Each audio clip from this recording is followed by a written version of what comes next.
Hello everybody, it's Non-Scene News here, and today we've got a lot of breaking dates today. And the first news we'll be talking about today is coming from the United States of America, and more specifically coming from the President, Donald Trump. So we've got news today that Donald Trump has raised tariffs on China to 145% and also puts a 90-day pause on the rest of the world. So according to Donald Trump's social media posts, based on the lack of respect that China has shown to the world markets, I am hereby raising the tariffs charged to China by the United States of America to 125%, but now 145%. We'll get into that a bit later. This is taking effect immediately. At some point, hopefully in the near future, China will realize that the days of ripping off the USA and other countries around the world is no longer sustainable or acceptable. And based on the fact that more than 75 countries have called representatives of the United States, including the Departments of Commerce, the Treasury, and the USTR, to negotiate a solution to the subjects being discussed relative to trade barriers, tariffs, currency manipulation, and non-monetary tariffs, and that these countries have not, at my strong suggestion, retaliated in any shape or form against the United States, I have authorized a 90-day pause and sustainably lowered reciprocal tariffs during this period of 10%, also effective immediately. So Donald Trump has now brought a 90-day pause to a lot of countries around the world in terms of tariffs. So the 90-day pause was because Trump wants to negotiate, not because of the market reaction. So this is according to the US Treasury Secretary. By the way, more than $3.5 trillion has been added to the US stock market after the 90-day pause in tariffs. This was Trump's plan all along, according to the White House. Most people don't understand the genius of Trump's actions. It is the art of making deals. So this is coming from the White House press secretary. So Donald Trump explained why he decided to implement a 90-day pause on tariffs. The US president stated that I thought people were jumping a bit out of line. They were getting a bit yippy. So that's coming from him. He also added that nothing is over yet and that well over 75 countries are interested in making a deal. So the White House clarified that the 90-day tariff pause does not actually apply to trade with Canada and Mexico. So in addition to existing 10% tariffs on energy products and potassium-based fertilizers, a 25% tariff still remains in place on transactions between Canada and Mexico that falls outside of the USMCA free trade agreement time work. And we've actually gotten the exact reaction of Canada's position on this. So according to the Canadian PM candidate Pierre Poilievre on the Conservative Party of Canada, he calls it the latest disrespect. He hasn't paused tariffs on Canada. Almost every country in the world got a pause on tariffs, but not us, America's best friend. So very interesting news. And furthermore, we've also got news that obviously Donald Trump has raised a tariff on goods from China to 145% from 125% according to CNBC and the White House.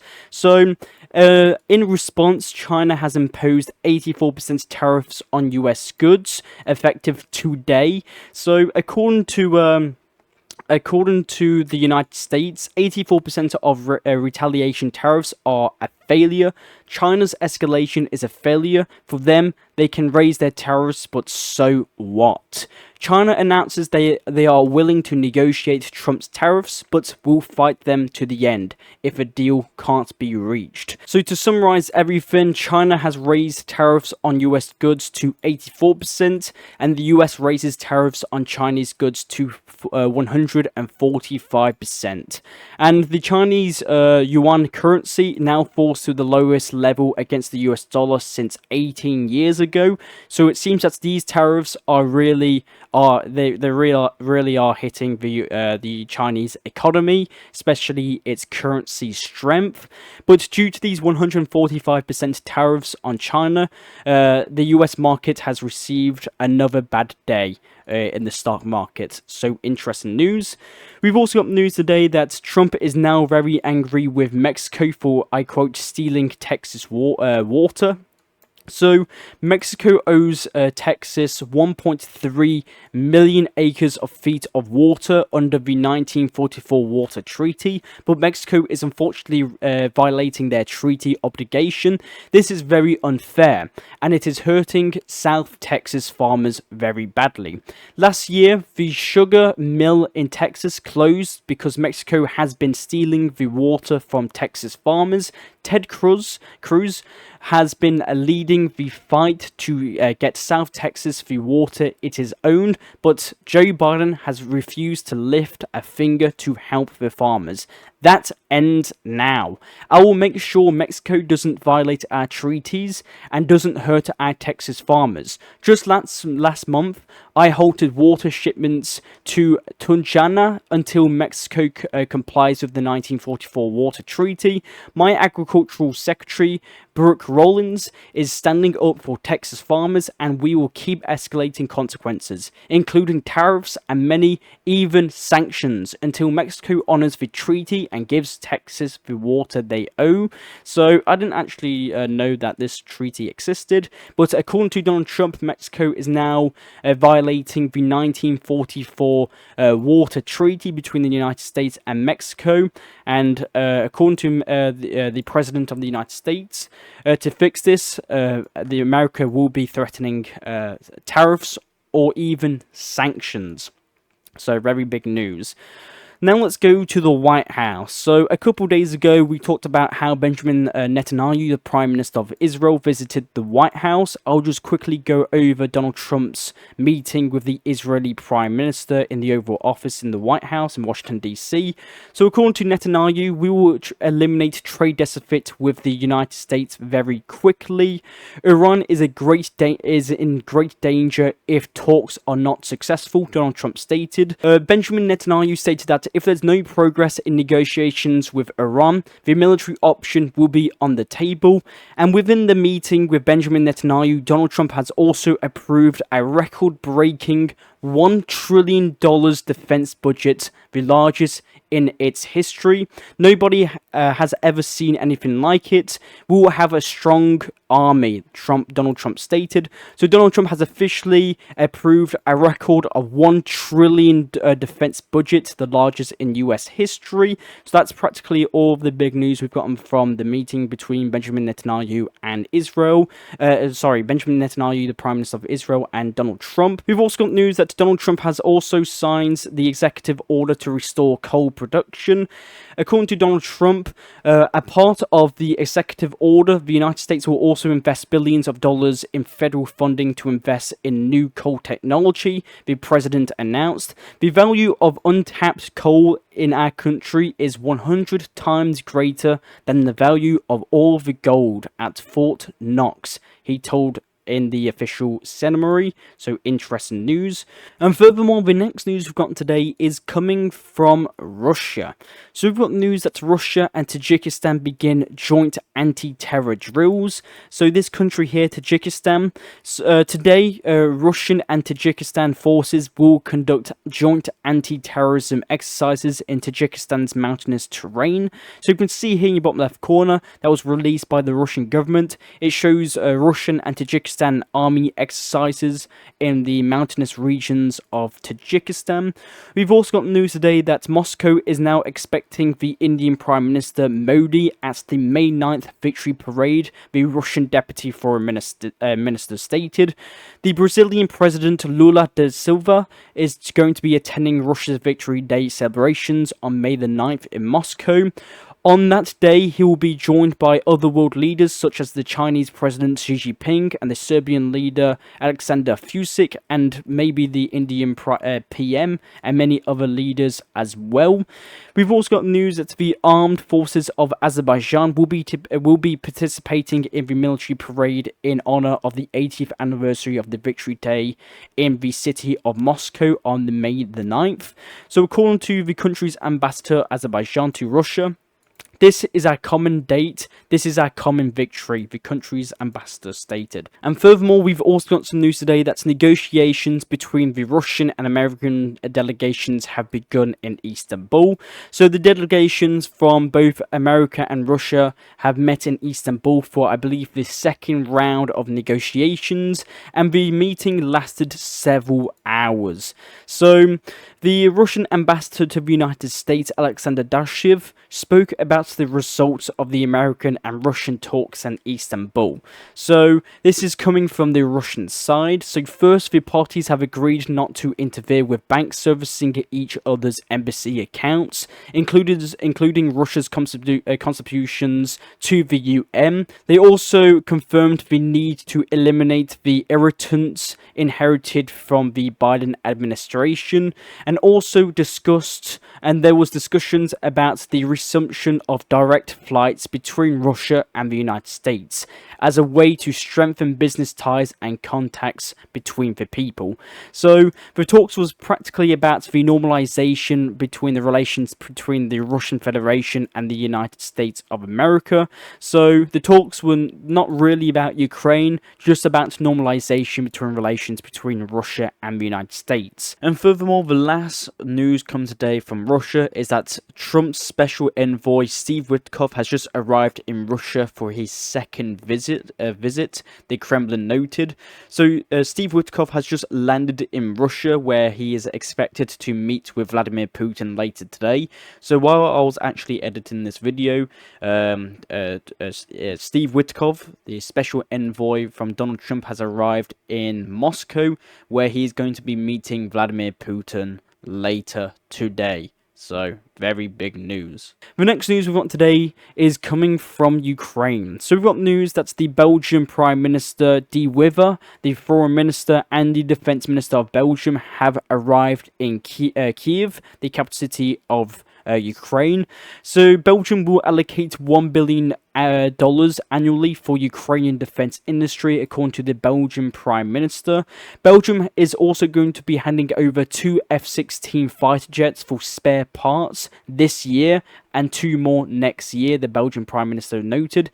He also noted that as soon as Belgium receives the F-35s promised by the United States, it can immediately hand over all of its F-16 fighter jets to Ukraine.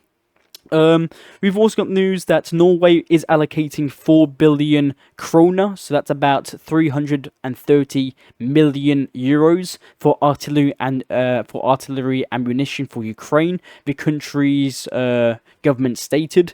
The funds will be allocated in the form of grants from the Czech initiative to purchase artillery shells for Ukraine and around the world. Furthermore, we've also got news that the Czech Republic has delivered its final batch of T-72 M1 tanks to Ukraine in March to April, according to HN. So the only tank of this type now remains in service in the Czech army and held by a reserve military unit. So the Czech Republic is now officially practically run out of T-72 M1 tanks now. We've also got news today that the Commander-in-Chief of the Armed Forces of Ukraine, Susky, stated that under the cover of the autumn 2025 Russian and Belarusian exercises, the 2022 offensive on Kiev scenario could be repeated. So the Commander-in-Chief of the Armed Forces of Ukraine is now warning that there could be a possible resumption of a huge wave of Russian forces to the capital city of Kiev, like the one where we saw at the start of the war. This is warned by the Commander-in-Chief of the Armed Forces of Ukraine, Susky. We've also got news today that the Ukrainian delegation without Zelensky will visit Washington, D.C. on April the 11th to April 12th to discuss the mineral deal, according to Bloomberg. The groups include the Deputy Economy and Justice Minister, along with the international law firm for advisory support of the Ukrainian government. We've also got news today that the US ambassador to Ukraine, Bridget Brink, has just resigned. So This was the US ambassador to Ukraine. We haven't gotten a full explanation why she resigned, but she did. But the US ambassador to Ukraine has just resigned.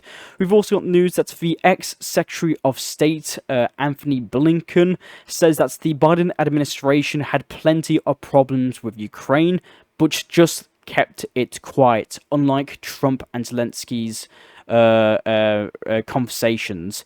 According to Anthony Blinken, did we have frustrations occasionally with our Ukrainian friends, including Zelensky? Yes. Did we show them in public? No. So that's coming from Anthony Blinken.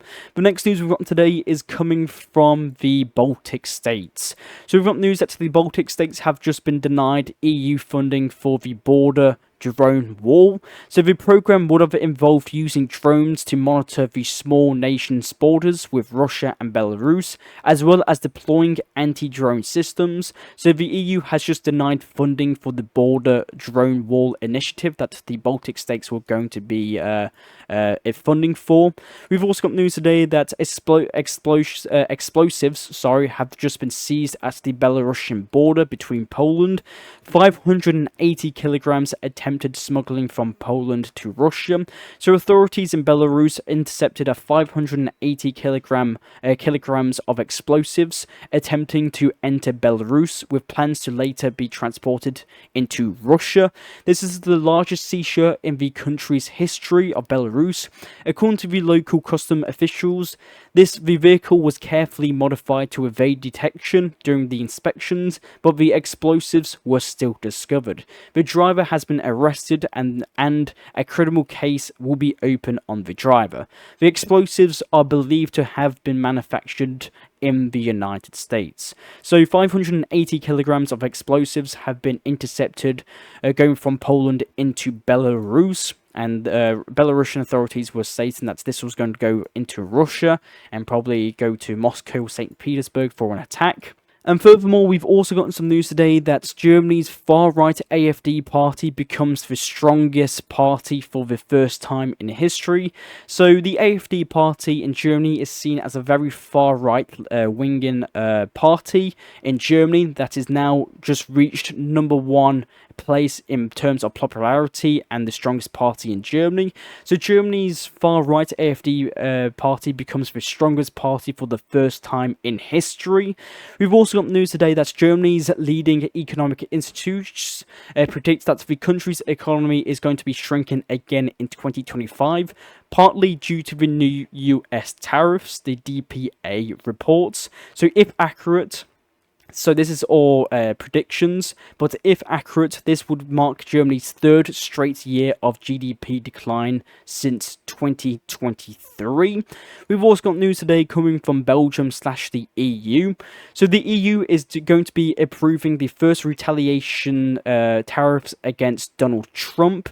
The EU is set to greenlight its first counter tariffs on US goods today, joining China and Canada in responding to Trump's tariff war. So the EU response targets 23 billion worth of US products like motorcycles, fruit, wood, and clothing. The duties will be rolled out in 3 stages. First, April the 15th, then May the 16th and December the 1st. But we've just gotten some news today that the EU will hold this tariff retaliation for 90 days. Its first countermeasures against Trump's tariffs to give negotiations a chance, the European Commission President von der Leyen stated. So the EU will now be holding this retaliation tariff strike for 90 days. So big news.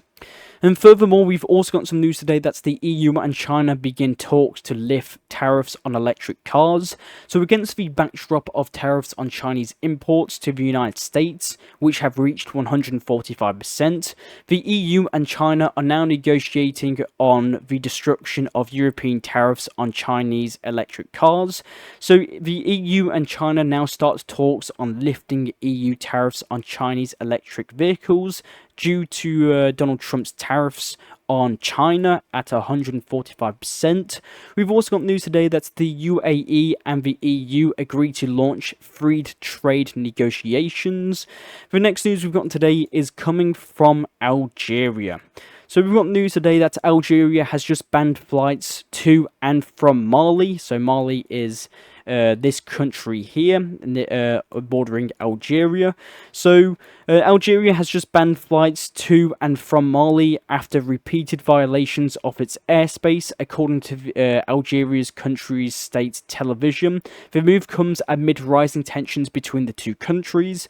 The decision was announced on Sunday following a series of incidents where Mali's aircraft allegedly violated Algeria's airspace. In response, the government has taken action to ensure its sovereignty and security in the region. So Algeria has banned flights to and from Mali. So big news. We've also got news that due to this, Mali, Burkina Faso and Niger have recalled their ambassadors from Algeria for consultations. Mali has also accused Algeria of downing one of its reconnaissance drones. So Mali, Burkina Faso and Niger are now removing its ambassadors from Algeria. And furthermore, we've also got some news today that Algeria has received a batch of Russian Su-35E fighter jets from Russia. So you can see here in the bottom left corner, satellite images confirm the shipment of Su-35 fighter jets to Algeria. So these fighter jets were obviously produced in Russia and delivered to Algeria. So interesting news. And the next news we've got today is coming from Egypt. So we've got news today that's not today, a couple of days ago now, but the French President Macron has visited Egypt and met with the Egyptian president. So the French President Macron visited Egypt's port city of El Arish. So this city here, near the border of Israel and Gaza. So the city is located 50 kilometers or 30 miles just west of the Gaza Strip, and Macron called for the immediate resumption of aid to Gaza. So according to Macron, the president of France, the situation today in Gaza is completely intolerable, and it has never been so serious. We call for the resumption of humanitarian aid into Gaza as soon as possible.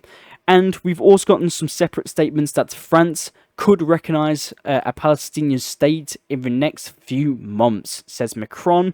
We must take a path of recognition of a Palestinian state, the French President Macron stated. So reports are stating that this could happen at the June UN conference. So perhaps in June, France will be recognising a Palestinian state in the next few months. And obviously, Israel has completely condemned the French president's statements and comments as sympathizing for terrorism. So interesting news. So we've gotten some news today that Indonesia is now ready to temporarily shelter wounded and orphaned Palestinians that have been hit by the war, according to the president of Indonesia. He adds that they are welcome until they recover and when it's safe to return.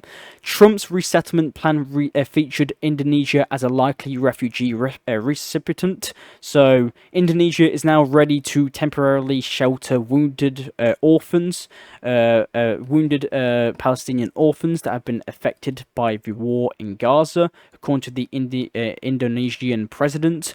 We've also got news today that, according to the Israeli Prime Minister Benjamin Netanyahu, negotiations are underway with two large countries to absorb very large numbers of Gazans who will voluntarily immigrate, according to the Israeli Prime Minister. So one could be Indonesia and another one could be Egypt. We've also got news that Donald Trump also mentioned that Morocco could be a big country to try and get Gazans to live here while Gaza is rebuilt and repaired.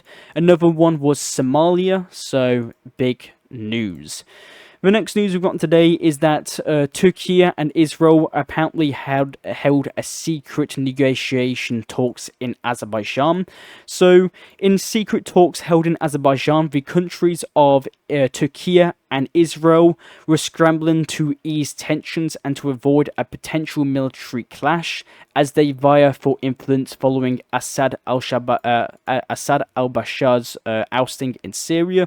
So we've got reports that, well, this isn't confirmed yet, that Israel and Turkey have met in Azerbaijan to talk about easing tensions between the two countries in Syria.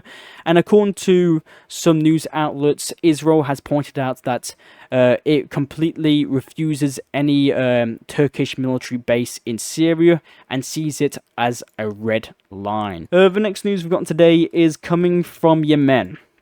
So we've got news that another MQ-9 Reaper US drone has just been shot down in Yemen.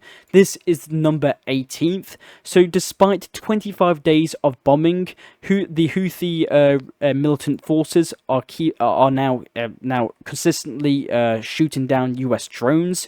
Each Reaper UAV drone costs about $32 million.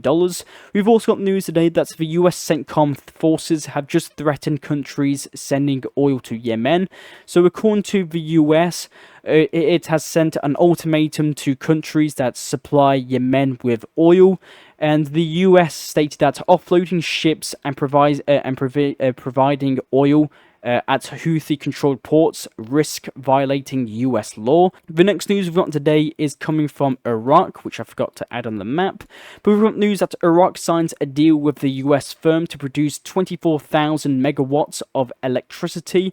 Iraq on Wednesday signed an agreement of understanding with the US energy firm of GE Vernova to produce 24,000 megawatts of electricity, the government of Iraq said during the visit of US officials and American trade delegations. It marks the largest and most advanced electricity generation initiative in Iraq's history, the Prime Minister of Iraq stated in a statement. So very big news. So Iraq signed a deal with US energy companies to produce 24,000 megawatts of electricity. And probably one of the big news today is coming from Iran. So we've got news that Iran warns Iraq, Kuwait, the UAE, Qatar, Turkey, and many other countries in the region against allowing the US to use their airspace on territory for attacks on Tehran, so Iran, and says that it will be considered as an act of hostility against Iran directly. So Iran now warns many countries in the region like Iraq, Saudi Arabia, Qatar, Kuwait, the UAE, and many other countries in the region, that if the US is allowed to, if the countries allow the US to use its airspace, it will be considered as a direct attack on Iran.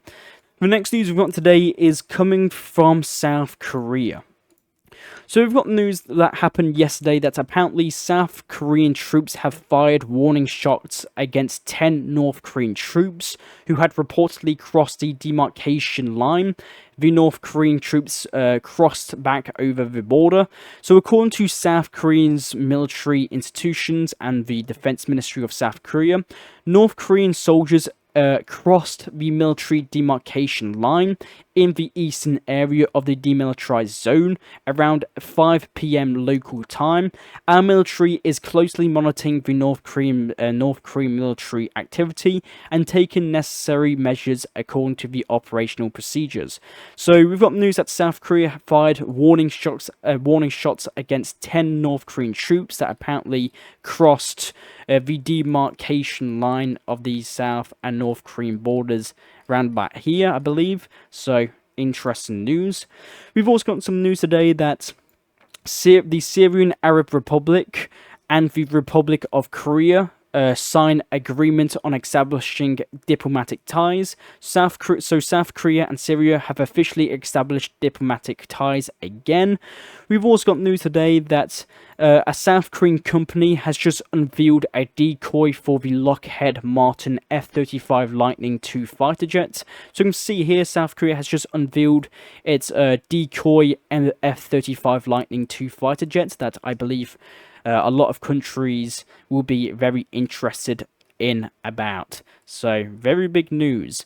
And the last news we'll be talking about today is coming from World News. So I decided to add this news in today because I just thought it was completely fascinating. So we've got news today that scientists say that they have just resurrected the dire wolf, according to CNN. So a species of wolf that died out some 12,500 years ago lives again as the world's first successful de-extincted animal, according to Dallas-based biotech company. So the scientists have created 3 dire wolf pups by using ancient DNA, cloning, and gene editing technology to alter the genes of a great wolf. The company announced on Monday that the results is essentially a hybrid species similar in appearance to its extinct forerunner. So, according to scientists, they have just resurrected the first dire wolf after 12,500 years being extinct. So very big news. And that's all the news I actually have for you today. I am Non-Scene News. I'll try and provide you news that media around the world do not show you. I do these videos hopefully once every 2 days or hopefully every day, so consider subscribing and liking. And if you want to support me personally, consider donating in the link in the description below, either becoming a member of the channel or donating in the PayPal link in the link in the description below. And also, if you want to if you want to join the Telegram channel, I have one in the link in the description below as well. So in the Non-Scene News Telegram, I just practically put news that I don't add in the videos here. So if you want to get all of the news that I see day to day, consider joining the Telegram channel in the link in the description below. And again, thank you very much for watching, and I'll see you all later. Bye.